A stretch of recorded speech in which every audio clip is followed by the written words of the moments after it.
Hello everybody and welcome. In this video I'm going to show you how to reset settings for your speaker QCY SP7.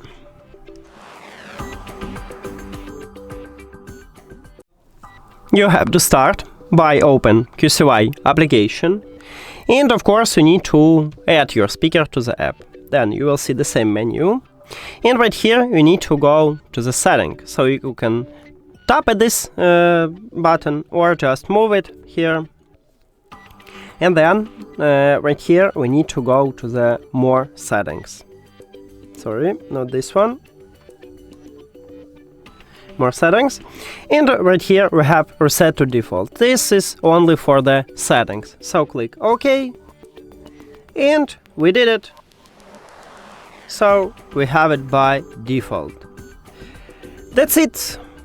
Thank you for watching this video. If you found it helpful, please consider subscribing to the channel and leave the like on the video. See you later!